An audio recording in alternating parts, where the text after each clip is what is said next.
So let's just kick off with the policy itself. What do you make of this policy? I think it's taken us a while to finally get here, and now that it's out, what do you think the potential is? Yeah, I think the policy is in the right direction, in my view, because that's what is happening in the rest of the world. Because on one hand, you need to improve public health, and therefore you need to discourage consumption of certain goods. At the same time, you also want to raise revenue.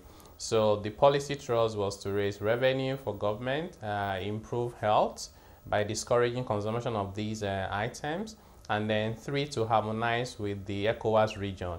So I think in terms of the revenue potential, 20 billion looks very realistic, because if the consumption is 20 billion sticks, the additional tax that has been introduced now from this year is about 1 naira.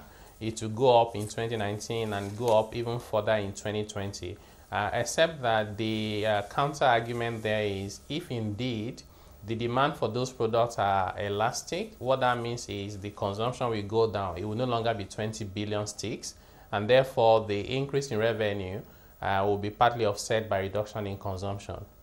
And now, speak to us about, the recent reforms that we're seeing in the tax space. The Federal Executive Council recently approved 2 executive orders and 5 amendment bills to the tax laws. Just help us break it down for us as a tax expert, what that means, especially for the reforms, and what that says about the kind of success that we've had so far.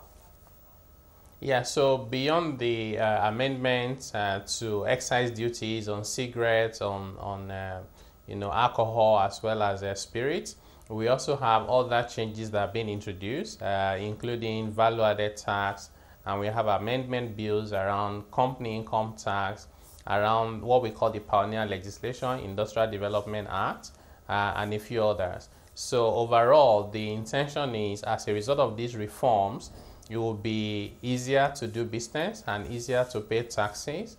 It's meant to protect the most vulnerable and poorest people in society, and also to help micro and small businesses to be able to thrive. Because if you look at it, unemployment is perhaps our biggest challenge now, with the unemployment and underemployment at around 40% combined. But then we've got over 30 million SMEs and micro businesses. If they can grow a little bit, and imagine each of them employing 1 additional employee, then that takes our employment rate to some bearable levels. So I think it's a good thing that we're trying to do this now, and we need to even move very fast with the implementation. Okay, so earlier this week, the executive chairman of the FIRS said that he had plans to move Nigeria's tax-to-GDP ratio from 6% to 15% by 2020. I get that Nigeria has introduced all of these policies that could boost its tax revenue, but how likely do you think this is? Yeah, so some of the reforms would, in the immediate term, result in some minor revenue losses, but medium to long term, as a result of the improvements in the economy, ease of doing business, we expect that to result into more revenue for government. But in terms of moving the tax to GDP ratio from the current 6% or a little bit under that to 15% by 2020, I would say that is very optimistic. It's not totally unachievable, but for that to happen, we need a lot more than the reforms that have currently been introduced. We need a rewriting of the tax laws to make them more contemporary and relevant for today's environment of doing business. And we also need to try and address all artificial impediments to doing business, not only at the federal level, but also at the subnational level, particularly state, but also local government level. So what would you say is the disconnect between the center and the states at a subnational level? What is not being done at the moment? Yeah, so because Nigeria is a federation, you find everyone wants to run their own government, sometimes not paying attention to the fact that you just have one people who are Nigerians and they just want a better society.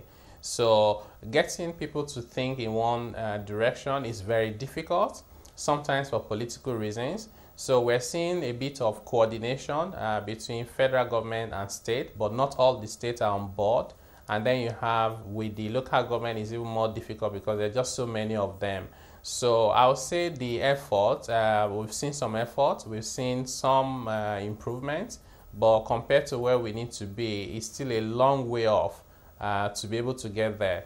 And we can only get these results to be where we like them to be, including the tax to GDP ratio, when everybody works together.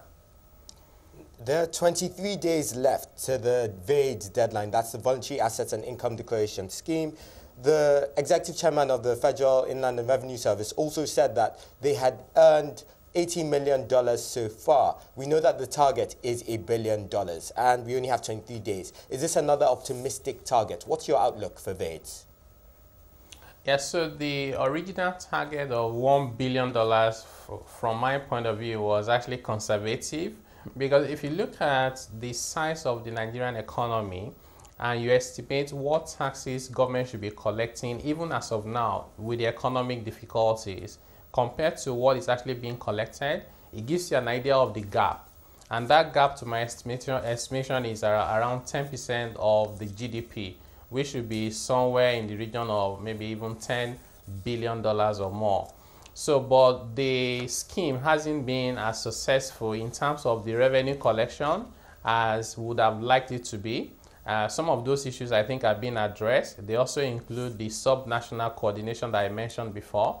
But in terms of creating awareness and making the public take more interest in tax matters and governance, I think it has been significant improvement.